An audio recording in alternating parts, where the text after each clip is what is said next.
Yes.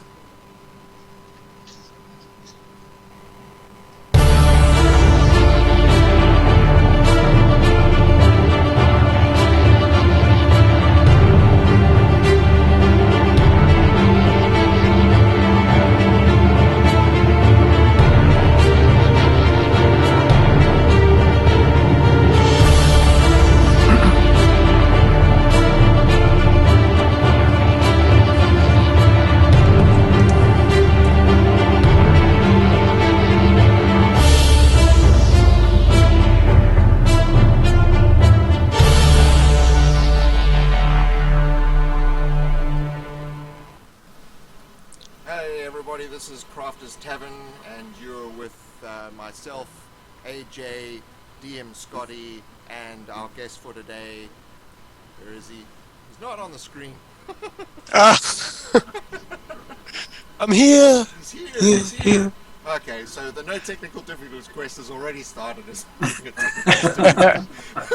so Arthur Hannon is with us. I'm just going to return on his video quickly, and we'll get started.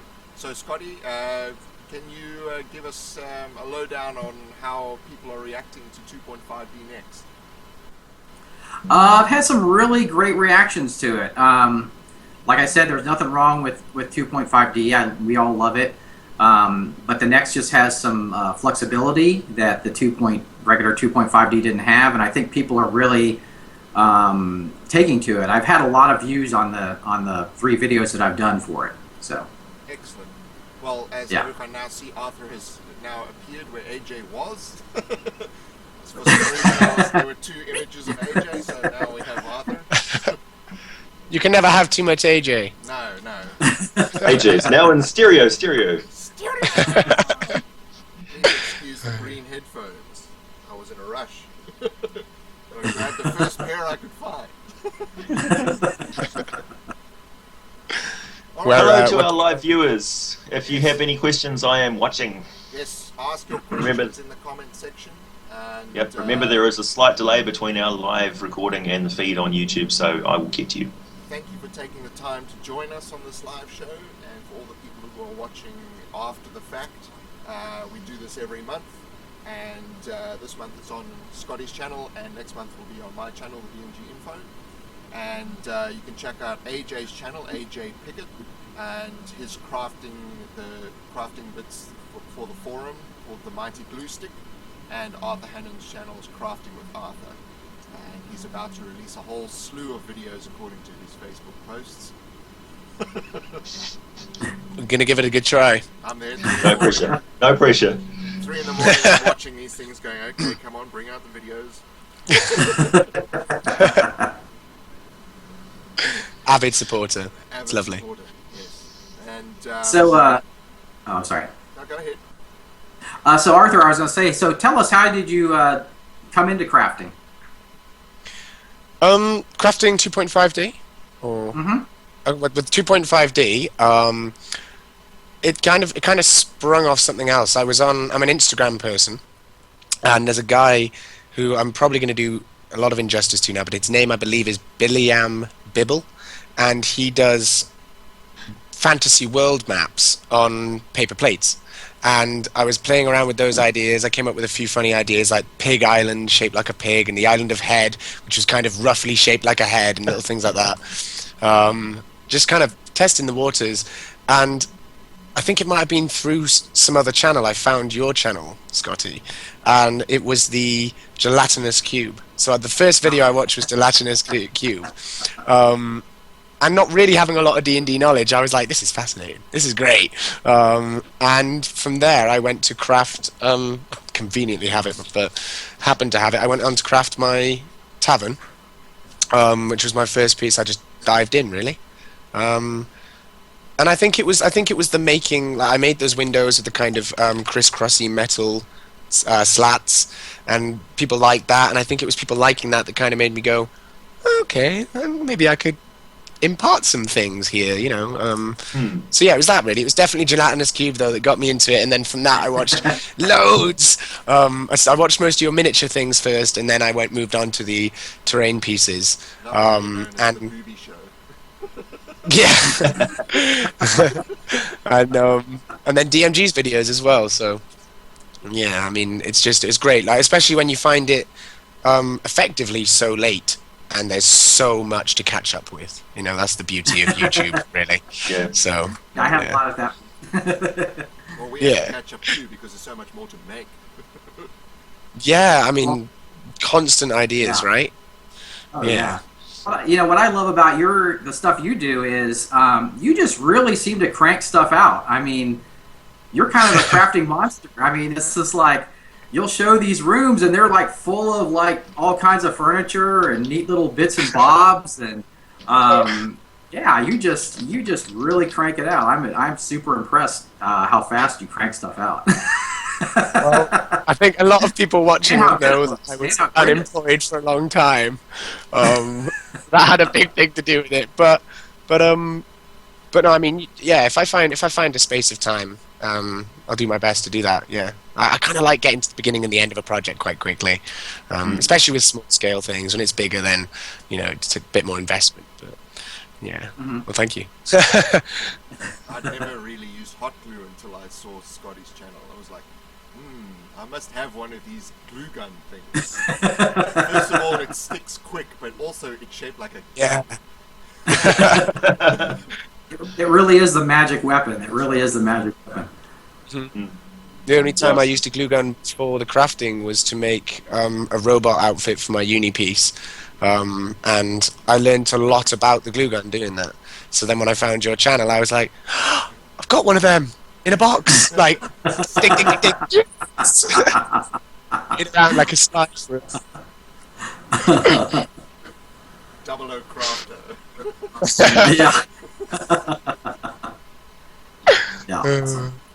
Yeah. My little project for today involving glue guns is actually making the stalactites out of stalagmites out of carved glue stick. Such a brilliantly simple idea, and incredibly dangerous. Because you're slicing through a flexible, hard rubber thing with a craft blade, with no really easy way to hold the thing. So you're basically whittling it on a flat surface away from yourself. But yeah, it can go horribly wrong at any. Stuff with candle wax and you're busy melting.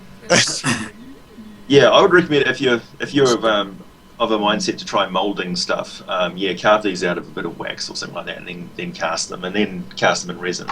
Yeah, but certainly. I would love to. Are you gonna light them up, AJ? Sorry. Are you gonna light the crystals up? No, no. Because the problem there is that I make things for my D&D table, and it's brightly lit, so it would just the light effects would be kind of lost on it. If I was making it for a diorama or something like that to sell online, for sure, definitely putting LEDs all over the place. I'd love to ask briefly before questions and things. When it comes to a piece like that, do you not? I mean, unless you're using a spray undercoat, do you struggle to keep your paint on the glue? Because I personally, I very rarely use a spray coat, a hand paint black, but I always trip up with the glue because it never bonds properly to the glue. Do you have like a mix in a bit of PVA, or do you have anything that you do to make it stick, or just a particular medium of black perhaps? I use cheap student's acrylic black, and I kind of slather it on there, and then I use that base coat to put the other glue on top of it. So it's basically a skin of black paint that I put on there first, and then all the other paint sticks to that. Oh, nice. Yeah, I do find the paint has a hard time sticking to craft glue. The regular acrylic paint does have a hard time. That's why I generally spray it first with the flat black. Yeah. It's much easier with that. DMG, your volume's a bit low. Is it possible for you to turn up your volume on? Just on it's not. It sounds fine over Skype, but it's quiet for our listeners. Two different microphones. I'll see what I can do. Okay. Thanks for pointing that out, Grim. Yeah, thanks. I'll try and speak louder and see if that actually is better. There, that's better.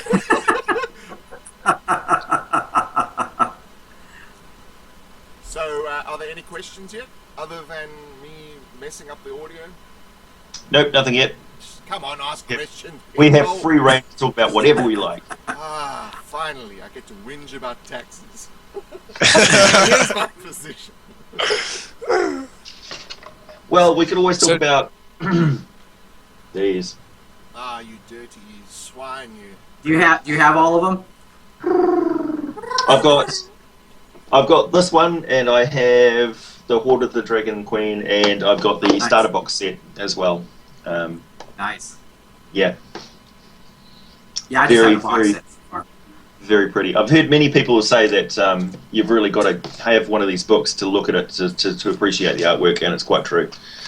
They've done a fantastic job on the layout. Even the pages have got like an aged, weathered sort of look.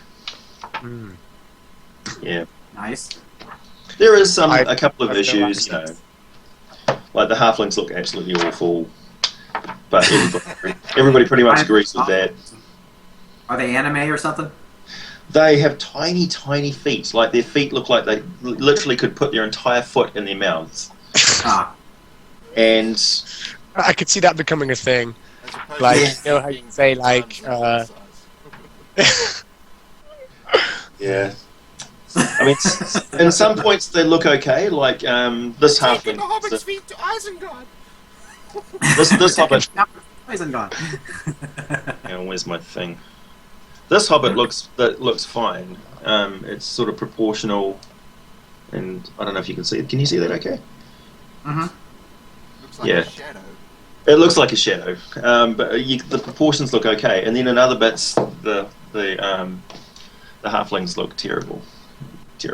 But I mean, it's just a picture in a book. We know what halflings look like. They look like what you want them to look like. So. Yeah, we know what they really look like. Yeah, They're they look real. like. I mean, there's several movies which highlight what hobbits look like. So I don't know And what then there's movies Willow. they are, but I think Yeah. Back to the Future might be one of them. some little bit film made in the Antipodes. Yeah. some little country off the coast of some continent. Yeah, filmed on a webcam or something. I don't know. By some guy who doesn't wear shoes. Yeah,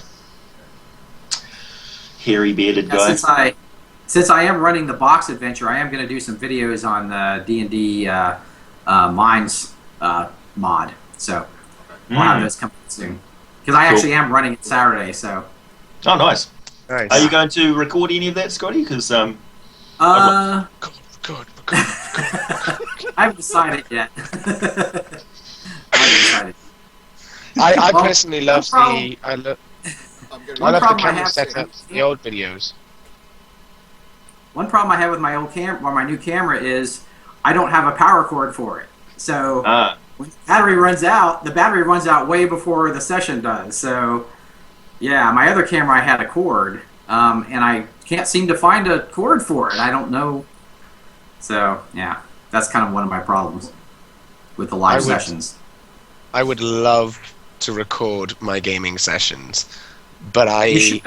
I have a similar thing. I mean, the battery on my camera is probably 5 hours, but I have the memory card problem, so I'd need to buy maybe like a 32 gigabyte memory card or something, but or maybe even bigger. But I mean, some of the stuff that happens is genuinely ridiculous. I run a very Fable-style world. Lots of drunk people asking for a wedding ring for my finger and all things like that. One of my characters is an alcoholic. He fell into that because I have a list of PC side quests. So there's 100 different side quests, and I just rolled, and it was like beverage taster. So on the first mission, he had to try 10 beverages and or foodstuffs from the local village, and I was like, well, here's a list of beers, go crazy. And he was like -3 for every roll. He was drunk for the whole session, and in real life. So there was not much role playing going on there. You know, you But could yeah. probably just do the audio sessions Yeah, that's what I was Yeah. about to say. because I mean, the pointing the camera at the table is not that exciting anyway. You know, I mean, Yeah. Yeah, exactly. You're either going to have a highlight reel from the game. If you're just recording the entire thing as one big block, you really need to break it up into this bit and this bit and this bit. I think that's sort of what keep I'll it do. game. Yeah. I mean, Yeah, it's keep also, it game you know, specific. no offense to people who put out live games or record their games or that sort of thing, but you know there needs to be an audience consideration. We don't know what the in jokes are. We don't know what you're actually doing. Right. We don't see the character sheets. We don't see close up on the miniatures. We don't see all these things. So we're relying on your description and your reactions to what's happening. And sometimes we have no idea what's going on. So, you know, there was a whole discussion of this on the forum, and you know, everyone was throwing out ideas and all that kind of thing. And for me personally, I've filmed a couple of sessions, and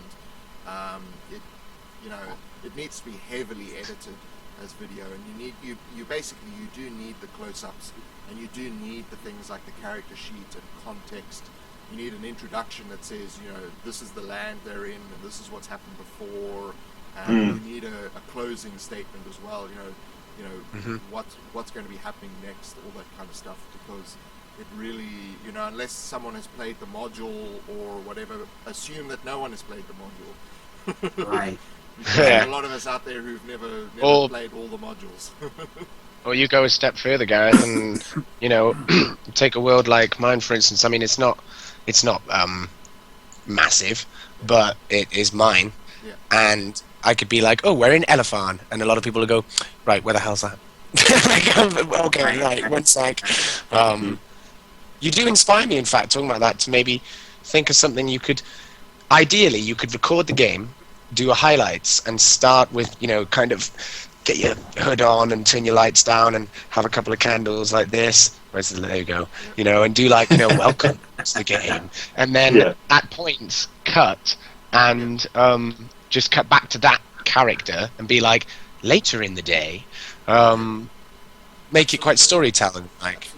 That would work very well, I think. All you really need is the audio from the session. So audio you can record on your phone for hours. And most phones are going to have good enough audio anyway. So record the audio on your phone. Some people do that anyway, just to go over what they've done. But yeah, record the audio on your phone. Take a whole bunch of photos. You can either do that with your phone, or if you've got, you know, better equipment, Or just set up after, or set it up afterwards. But just take reference photos. So I mean, essentially, that's what I do with Under the Tavern. Is, you know, I just take a whole bunch of photos of that. It doesn't take me very long to do it, but you know, it really changes the way people see the tiles and see the story and all that kind of thing. So I do have to say, production-wise, the way you do Under the Tavern is very nifty. It's very clever. I mean, as you say, I can feel that grin. As you say, it's relatively easy to do, but it comes out with a really clean, sharp finish, and that is exactly what you want. So I think you've set the standard there for that sort of presentation of a dungeon walkthrough, which is very valuable. Very valuable. Thank you for that. Because I was, you know, the reason I did it, I was looking online. I wanted to see how other people did dungeon walkthroughs, and there aren't any. Right. I was like, well, not really. Why there are aren't. there none? You know, I mean, this is aren't. central to the whole game. You know, so I thought, okay, well, if no one else has done it, I might as well do it. And in the beginning, I thought, you know, who's going to watch this? You know, it's just me waffling on. It's about quite my addictive. It is, yeah. It is quite addictive. You're like, what happens next? And that links back to that, and then you slip back, because it's only a minute and a half. So you slip back and you go, I get it now. Yeah. You know? What happens Another when thing. Tavern keeps Sun? Yeah. Why is he being Also- dead 2 weeks? Who's the other guy? Also, just from the perspective of somebody who's running a channel, the reference value for those videos, like I once did this for a blog. I was getting paid to do a blog, and I was getting paid per view, and so I thought, I'll make reference material. I'll make random roll tables and stuff that people can go back to and reference all the time. And I had this list of 100 shopkeepers, 100 random shops, and it got something like 1,000 page count views or something like that, because people just kept going back and back and back and back to it during the games, and I was just raking it, and it was fantastic. Yeah. So yeah, for something like the Tavern walkthrough, people are going to watch even if you put together a whole big, this is the entirety of level 1, all of them strung together. I think YouTube, you get paid per view time now as well, or something like that.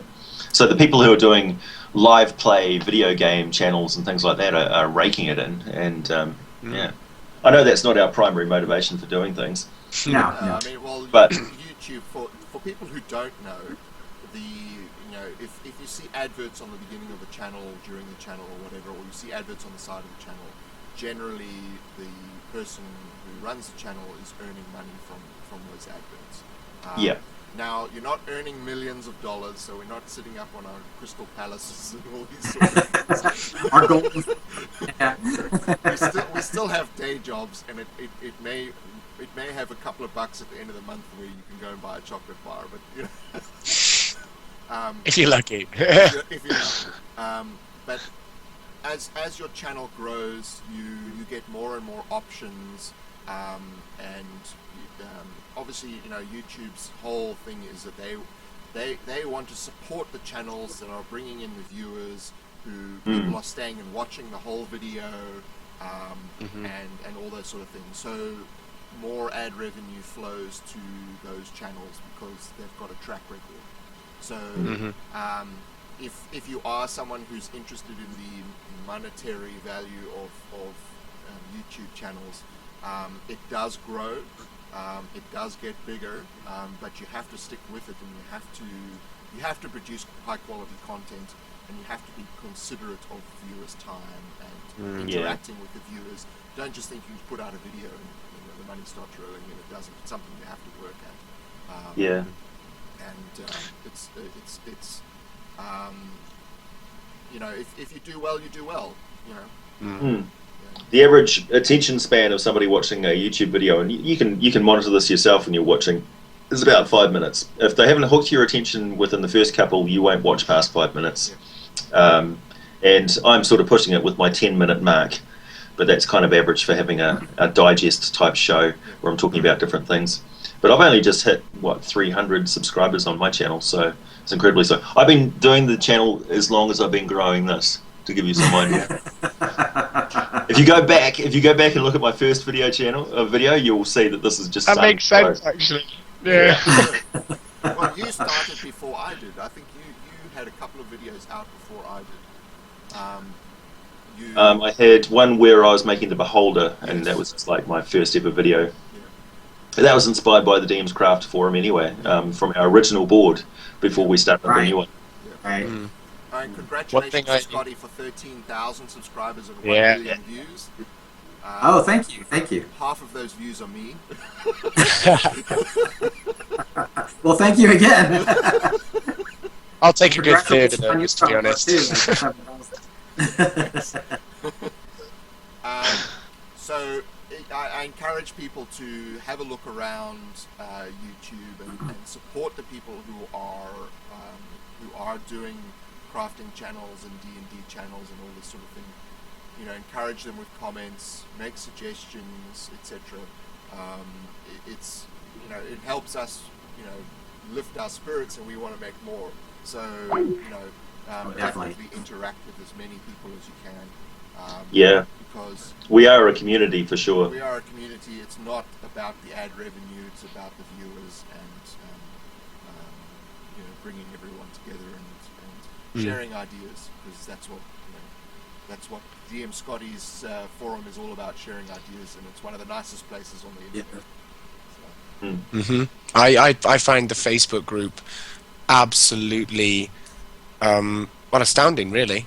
I mean, there's no you can play it down, but it is the pure mass of content on that group.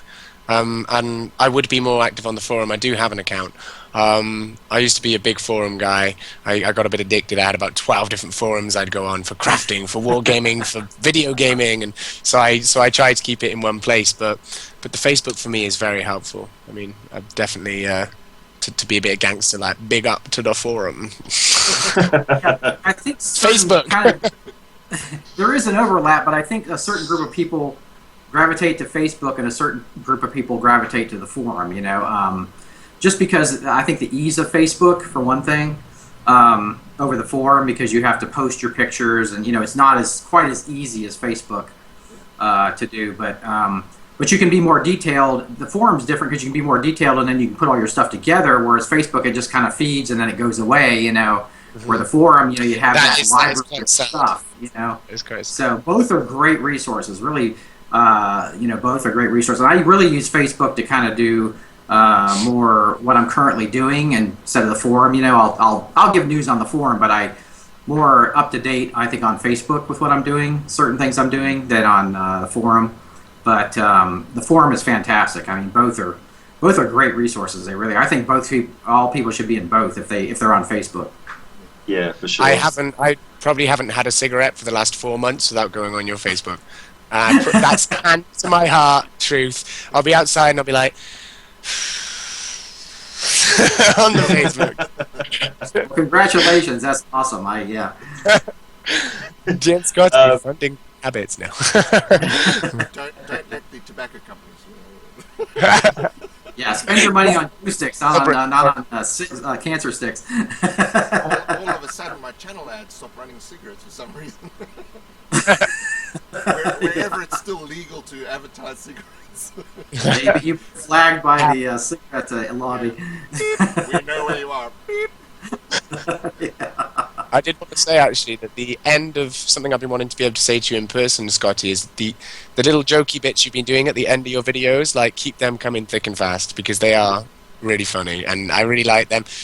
They give you I wasn't sure if people were annoyed with them, or they just thought they were stupid, or I don't know. A lot of people seem to like them. So, for me, I have a very I'm quite into my cartoons. They have quite like an Adventure Time regular show, kind of that bizarre comedy. Like, they have that kind of element to it, and I love that. So, you never really know what you're going to see.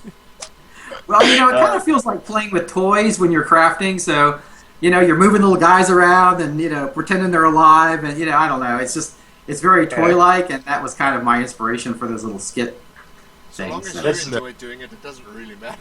Yeah. Well, that's true, right. That's a good point, Jared. Jared's hater states that one thing I've found is that the YouTube content is very poorly organised or curated. I can find content on blogs easily by Googling, but YouTube videos seem to be much less searchable. That's true. That's why it's a good idea to organise your videos and playlists for people. And I have done that. I actually have done the playlists. Yeah. That was very brave of you, Scotty. That was probably a couple of times. I'm like, all these videos, Yeah, it's quite a mammoth task. Also, what people need to consider with their videos is a lot of people in the description, they don't actually describe what's in the video.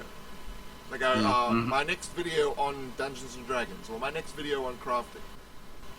If I'm searching, the best way to search for crafting videos is like type in video. It's like another video. It's like, well, I mean, people have to search for the content.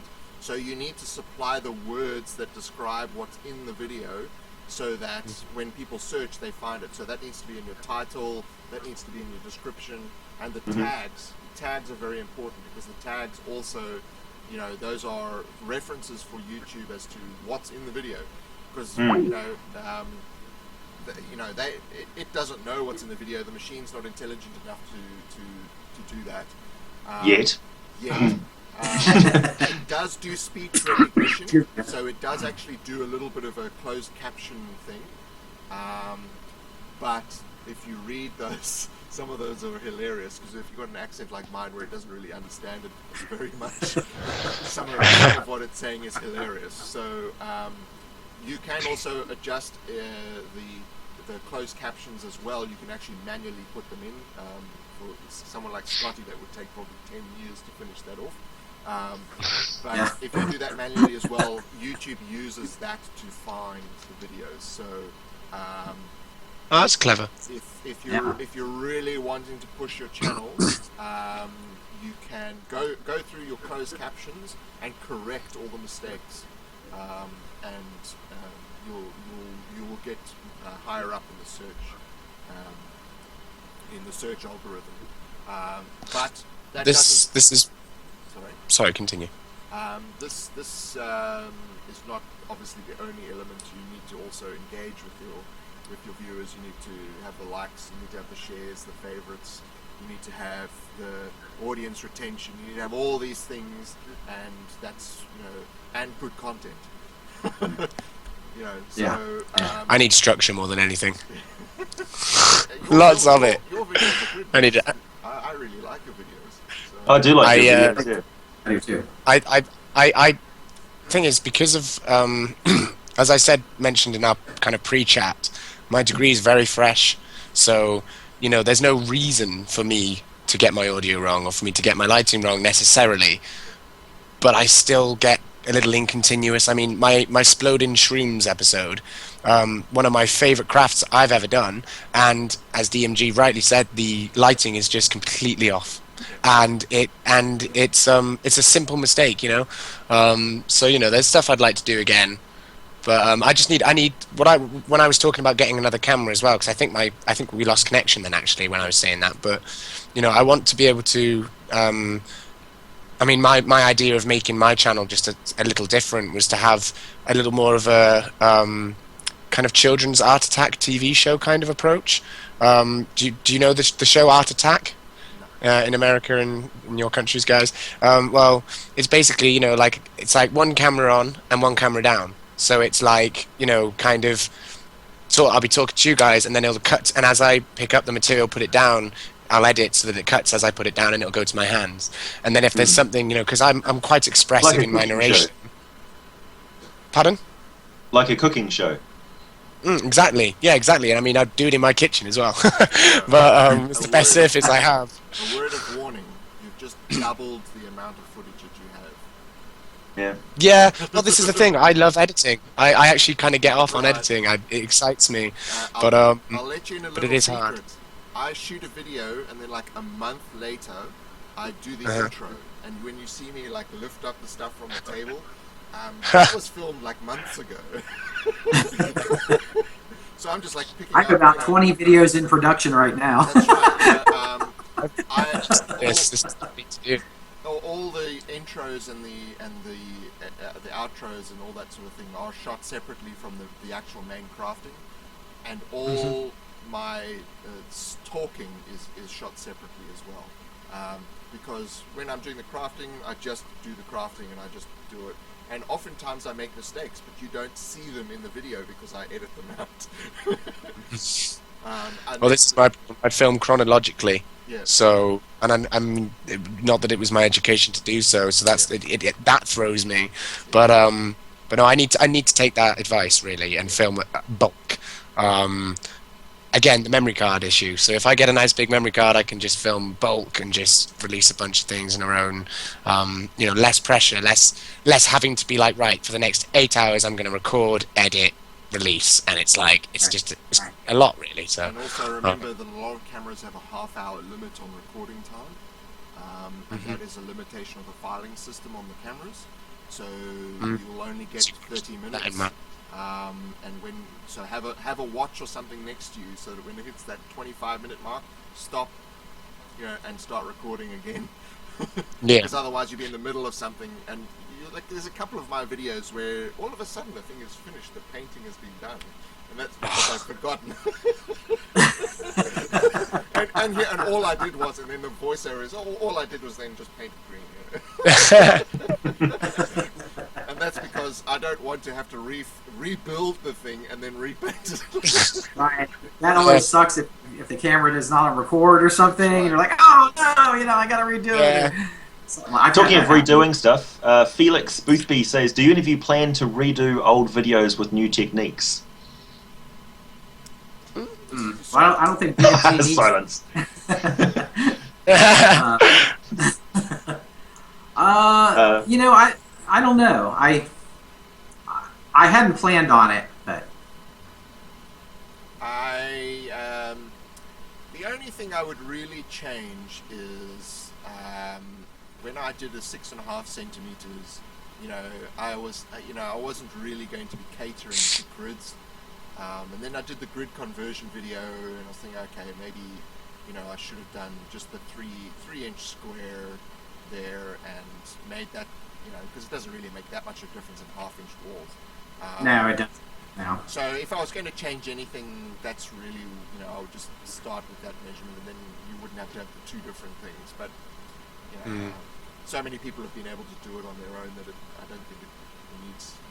I have been considering things. So people are always asking me, where can I find double layer cardboard? I'm going to have to do a video on how to make double layer cardboard. Because basically you take two single layers of cardboard and You stick them together.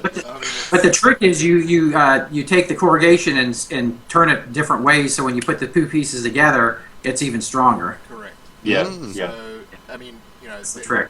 There's a whole 30-second video. Just can cut it from this. My Bear in brother, mind- Put two glue bottles together. my brother who appeared on one of the episodes, my brother who appeared in the Tunnels and Shoots episode as Ranger. Yeah. He and I have been discussing DMG Cardboard Hunter, which is basically like the crocodile hunter. where we're going through the local bushland looking for cardboard. That's That's fantastic. fun. So we've been talking about that, but our schedules have to align in order for there to be that. And all the Here we crazy- have a bit of pre-weathered polystyrene found in a safe environment. Isn't she a beauty? Look at the natural granulations of this creature. These cardboard boxes are hideous things. They go around swallowing TVs and microwaves and There you go. Yeah. rescue the Natural TVs. habitat of the house cat. They're dangerous animals. It's eating my cat. It's eating my cat. Always be careful when approaching a cardboard box. It may be protected by fearsome predators such as cats. Sneak up. But this is the stuff that keeps Be the quiet. crafting energetic. That's right. You know, like Nathan's video jumping out the window to get the polystyrene, and in the background Yeah. his daughter's like, "Dad, you're being embarrassing, Dad," and it's just so funny. Like it's just, but we're all there like laughing. Like DMG, I highly recommend. I highly recommend you follow through that idea because you're right. It'd be a minute long and it'd be hilarious. I have a personal channel where there's some of the old short films that I did, which there's a friend of mine is a Mr. Universe bodybuilder, and so he and I do a couple of action things, and Cool. one of them is he's being tortured in a dungeon, and there's three terrorists, and I'm one of the terrorists, and we basically start beating him up, but then he breaks out of his chains, and everything goes wrong. Please link me to these, DMG. Please. I'm serious because you're going to see some cool stuff coming out I'll happen to you in the post it- next I'll 5 post it on my years. Facebook page. Yes, that'd be great. Just quickly to say as well, in answer to that guy's question, sorry to have forgotten your name, I'm going to be redoing my intro, and kind of in the theme of Crafting with Arthur being that it is a bit ridiculous sometimes, all of the time, I'm going to be doing, because it's CWA, so I'm going to be doing NWA, but CWA. So it's instead of straight out of Compton, it's going to be straight out of Crafting. We got Crafting with attitude, like that. And I'm going to have my brother and my cousin kind of do like backup, like with their hoods up and thing.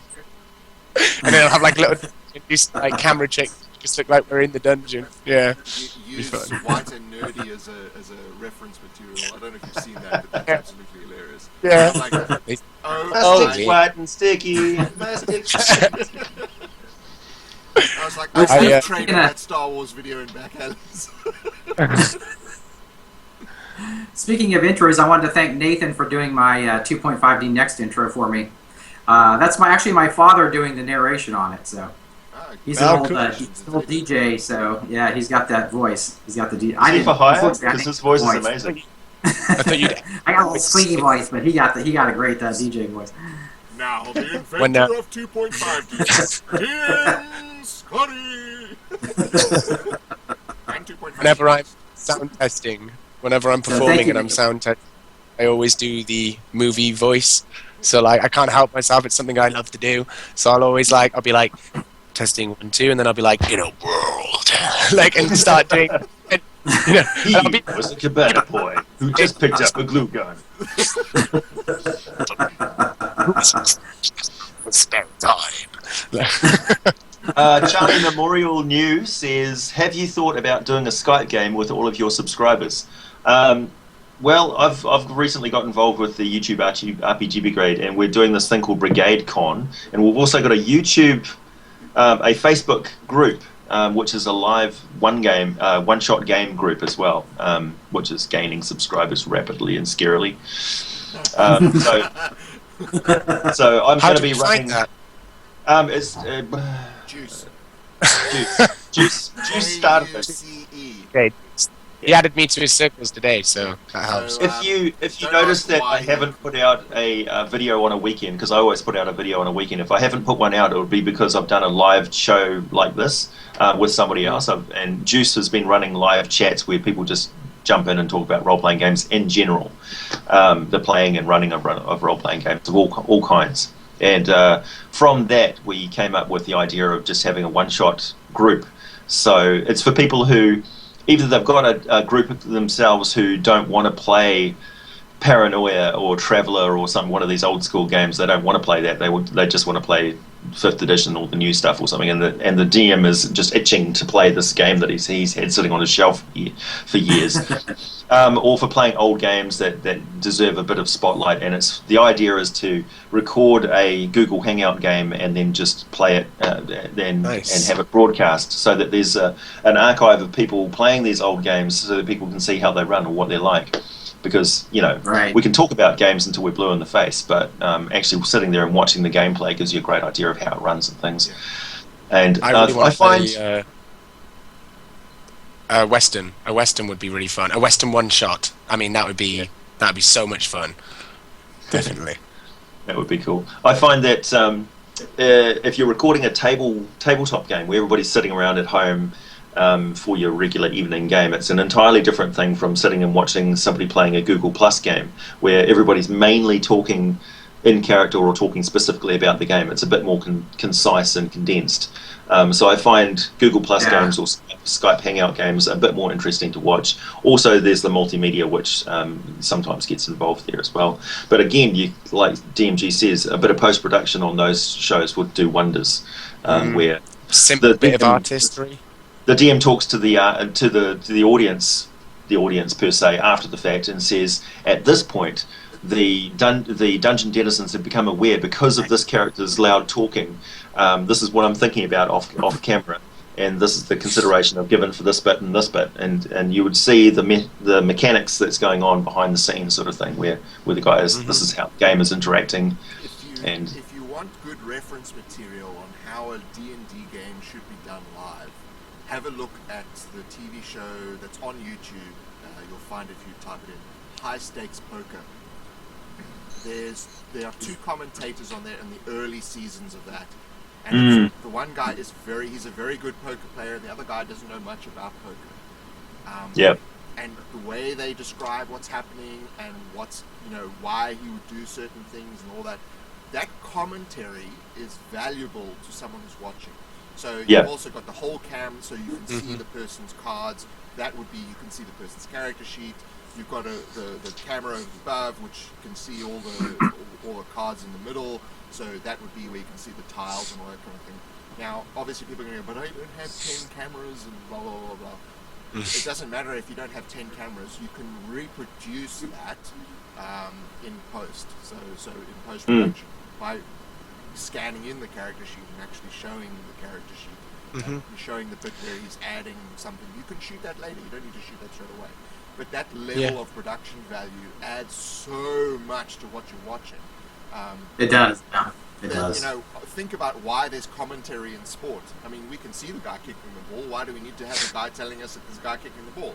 And exactly. That's not actually what the commentary is for. The commentary is filling in all the other bits and pieces. Oh, do you know that this is the 10th time in history that that someone has scored a goal from that point or whatever? And you would apply that to D&D, and you would say, okay, the characters are now entering a part of the dungeon where normally you would expect this to happen, but that's not what's happening. So we'll see what's happening when the characters are, and then you have the characters talk about what they're doing, and so you can see how they're being manipulated. So if you're doing it from a DM's perspective, you can see how the characters are being manipulated into doing one thing, and then something else happens and they have to change tack. So you can have the players comment on the video as well. At this point, I was thinking X, Yeah. Y, and Z. Yes. That's why I did Yeah. that. Yep. I had this horrible feeling that the DM was planning this, but there's no way that I would say it out loud because he might not have decided yet what to do. Yeah. Didn't want to give him ideas. Correct. That's So probably that's my the favorite defensive bit. look I had on my face. Yeah. On the note that I just passed to the other player, it said this, and then put it up on the screen, you know. And all those little things add massive amounts of value to it. Huge amounts of value. And that's why TV shows do it.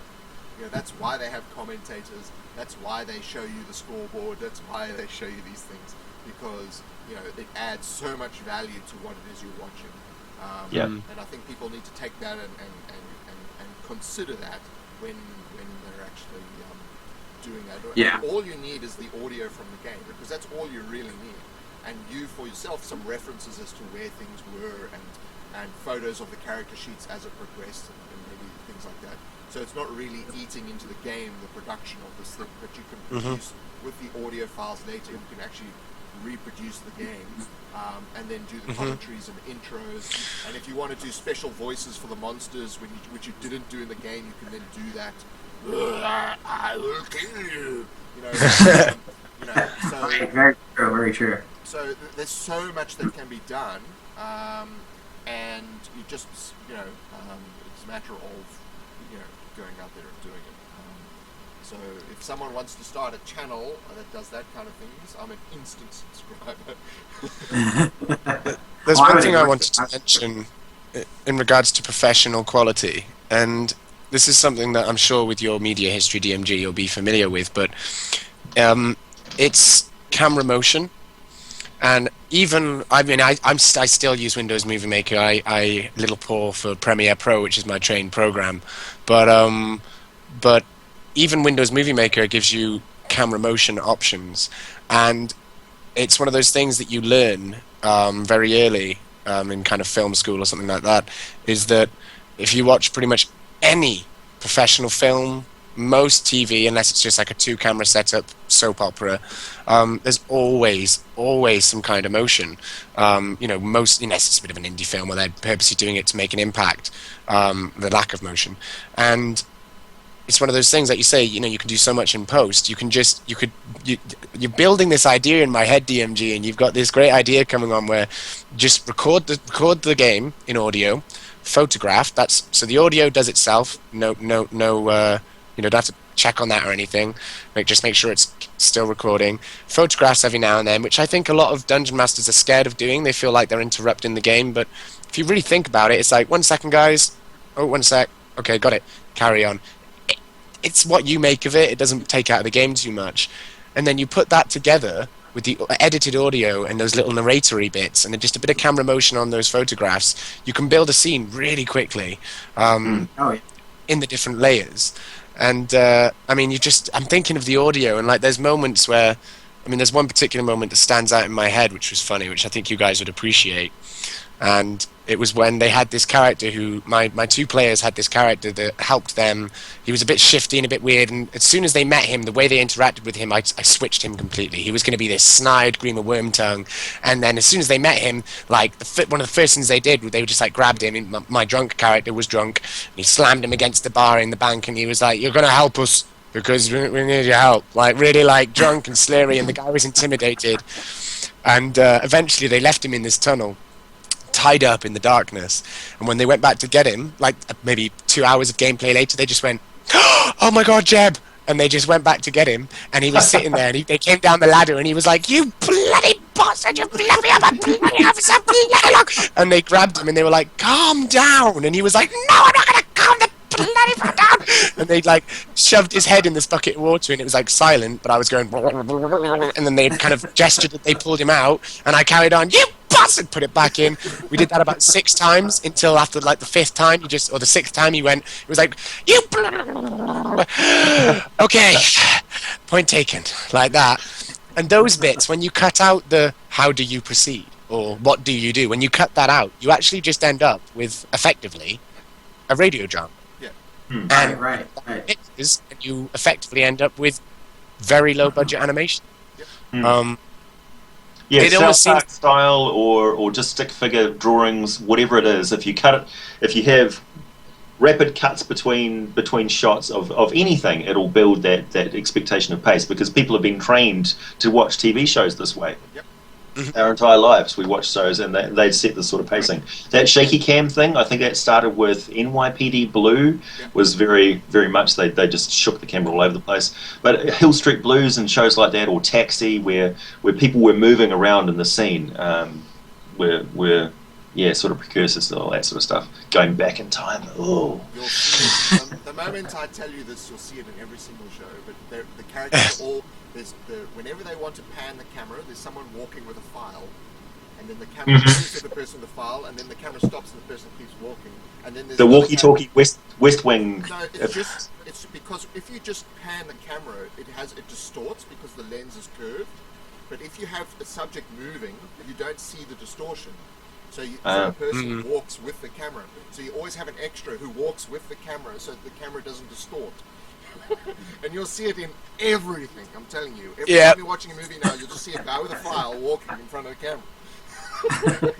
You're not conscious of it, and then, because someone's talking and then the next person's talking, but the camera had to pan, so they have this guy walk past with a file. Jared says Will Wheaton's Tabletop would be a great model to emulate. It is all of the hallmarks of professional poker applied to other games. That's true, including the interview, the interview while it's happening, which I always wonder how the hell they do that. I wonder how that works. I really wonder how that works. That one's a bit. That's the problem. There's a questionable element. It's like, really? Are they that surprised, or are they acting? No, but I mean, most of them are actors. Well, they are actors. But, I love the tension on that show. I love the awkward tension on that show. On another sometimes. On another topic, you can't have someone do the interview afterwards and just edit it like it was there at the time. It's the way you phrase the question. Somebody put on a business jacket and stand there with a fake microphone. Yep. That's all it takes. And now on level 3. So, can you tell us about what your thoughts are on that game? When the players just busted in on your room full of goblins and the players are all sitting in the background going...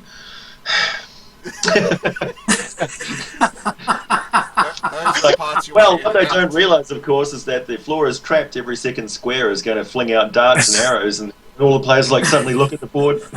What the hell? Checking their hit points. A couple of related things.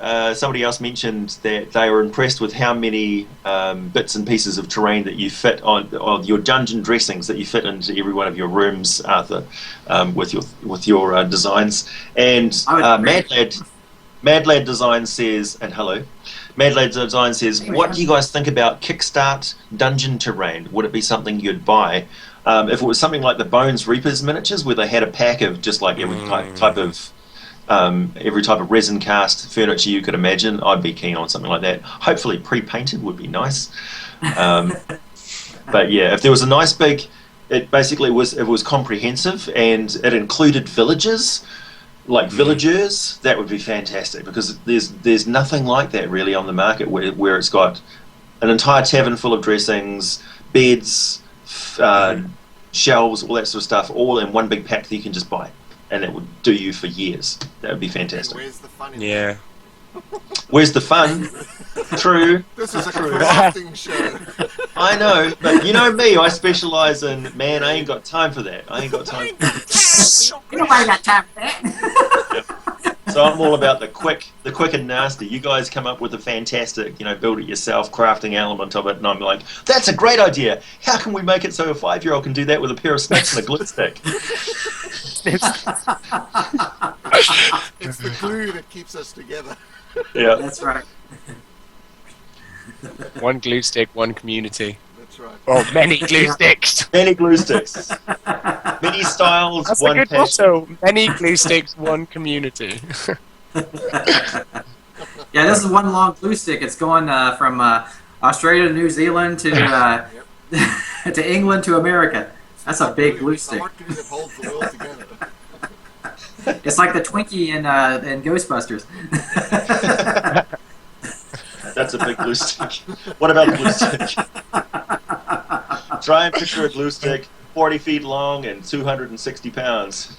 That's a representation of the active crafting going on right now. The ozone layer is actually being damaged by the amount of glue stick fumes. Glue stick fumes. But we steal enough leftover polystyrene to make up for it, so you know. You can just imagine We do. there's a paper So all that recycling stuff's not centre and they're going going, to landfill. the paper recycling centre is like, where's all the cardboard going? In the background, DMT's walking off with a folder, and the camera pans. I can guarantee you the guys who pick up, like occasionally I will throw out old dungeon tiles and things like that I've used, the one-shot pieces, you know, the big sort of set-piece stuff, like the Dwarven Hall, for instance, that I did in one of the Craft Wars. That got thrown out on the curb with the other paper recycling because none of my friends had time to take it back to their place to use it again. And I can just imagine the paper recycling guys showing up in the morning because they come and collect paper from outside my place, going, "What the hell is this?" Don't forget the Yeah. What's this, bro? They've probably got a whole, dungeon setup going on in their back room. Yeah, they're sitting there with like paper standees and all this sort of stuff. Well, when I started my channel, I went to the local hardware store, and I said to the guy, I want the cheapest black spray paint that you have. He says, "Oh, well, this is high quality." I said, "I don't need high quality spray paint." I said, "What are you making?" No. I said, "A dungeon." Cheap. And he goes, "What?" A what? What? Oh, do you need our leather section as well? We've got hole punches for studs and everything. No, not that kind of dungeon. We're not that kind of, I don't explain myself. I just say these things, and then people look at me, and I go, "Well, you got a problem with that?" Slide you his personal card under the table. I have this friend. I have this friend called Zed. Zed's dead, baby. Zed's dead, baby. Zed's dead. What church chopper is this? Oh, there's been some death and destruction in my game this week. Last week. A long-standing couple of NPCs got killed horribly. Oh no! It was brutal. Yeah, the fighter has got this kind of apprentice guy. He's a young kid called Boyd. And there was this girl with him as well called Madeline, who turned out to be an elf that had surgically altered herself because elves are a despised sympathizer race that were involved with the tyrants before the tyrants got overthrown. So they're like the lackeys and chief torturers and jailers of the tyrants. So they're living. They're the generation living after the previous generation were the bad guys, so they sort of they don't like to take the limelight. Anyway, she had this was revealed, and she turned out to be of questionable moral fortitude, and so they didn't really like Madeline. But Boyd he was the plucky kid who wanted to have a weapon so that he could join them and charge down the goblins and stuff, and they rescued him a couple of times. He fell off a cliff and they healed him back to full health and things, and they were really getting attached to this NPC. Yeah. He had to roll like the rest of them, and he rolled bad and he plummeted down a 20-foot shaft, But anyway, what happened was there was just this. They woefully underestimated just how dangerous a hunting party of 3 mind flayers and their minions really is. And they grouped up. They grouped up to ambush the mind flayers, and it backfired badly because the mind flayers had cover. The NPCs were over in a group over here, and they had a couple of them behind them. But the mind flayers hit them with a combined crossfire of mind blasts, and it was devastating. Devastating. The guys were just slammed, and they all sort of. A couple of them hit 0, passed out. The mage used a portal device to hide in a dimensional pocket to get away, and he managed to live, which was great, and he dragged the fighter with him. The fighter wasn't there to hold his shield out to protect Boyd. Boyd got blasted. They all went down, and the mind flayers started merrily extracting brains, and Boyd got his brain eaten. And then afterwards, I caught the end of that, but I think I caught the best bits. Oh yeah, the poignant scene where the fighter comes out of the portable hole and he sees his apprentice lying in the heat, and then he picks him up and his head is just an empty shell, and he's just like, "No!" no, like oozing and swaying. Yeah, it was harsh. Well, that's mean to do the first level characters. Well, they're fifth level characters, so it was fine. Just first level characters. It was fine. Mind flamers, what? Yeah. That's where we I only know got 6 hit TPK points. roll. My first level characters get like giant maggots and spiders, eels, maybe screaming eels. The shrieking eels. Yeah, I did do the shrieking eels. Oh, nice. Oh yeah. Love it. So yeah, I'm emphasising that they need to get through this big cavern that they're in as fast as possible, because things are just going to get worse and worse and worse. They are drawing in predators from all sides, and not only that, but they are being hunted by some mind flayers. And one of the mind flayers got away, and those guys, they tend to accumulate minions and come after them and come after them and come after them. But one of the interesting things about the mind flayers is they don't want anything else to eat the players before they can get at their brains, because they want a nice, tasty, juicy, living brain. So they may find themselves actually saved by the mind flayers at certain points and then hunted at others. So yeah, they'll be like, what? Yeah. I got an email from Kevin Watts. He said one of the sponsors of the show should be brought to you by Healing Surge, 40 ounce that puts spring back in your step. Now available in a handy 6-pack from the makers of Second Wind. Thanks for that, man. Yes, thank you. I Hey, guys, actually I think- gave. Oops, sorry. Go on. Oh, I was going to say, hey guys, I think we're going to have to wrap it up. Yep. We're Yep. getting close to 8. But I think we should close with a song by Arthur. Yes. Oh, yeah. boy. A It little would be ditty. improvised. A little ditty. Let's see. It would have to be. I'll see what I can do. Gavin 1 in the second. cavern. Kevin, Avin. Everybody Good prepare time. to throw coins at the screen now for his busking abilities. We'll see what we can. Put up a PayPal donation. I'm used to that sound.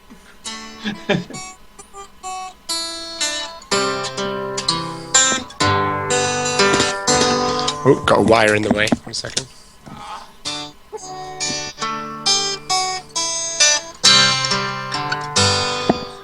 Have you heard of the tale of the Crafter's Tavern? DM, Scotty, AJ, and DMG. Oh, this week they were lucky enough, oh, that's a bit arrogant, to be having a crafting glue stick time with me. And we'll make things with glue sticks and cardboard, defying the man as much as we can. That's the truth, right? Yeah. Save those pennies, use them as bases. I'm not entirely sure that that's legal, but we'll do it anyway. At the Crafter's Tavern. Oh, the Crafter's Tavern.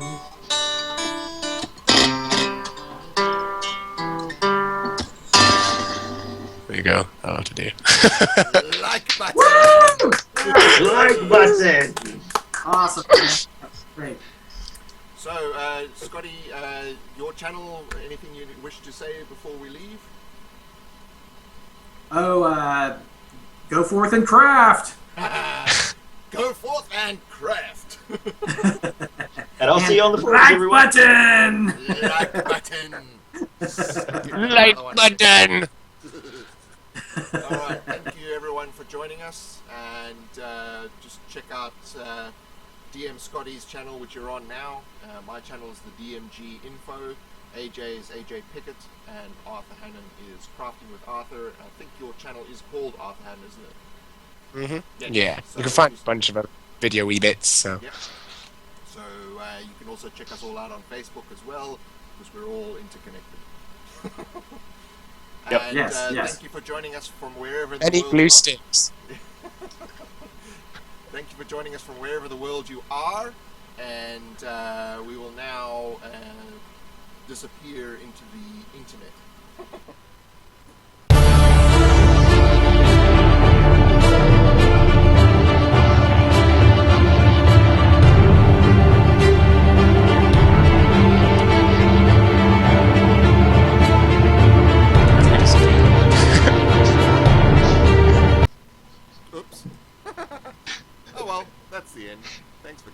Yay!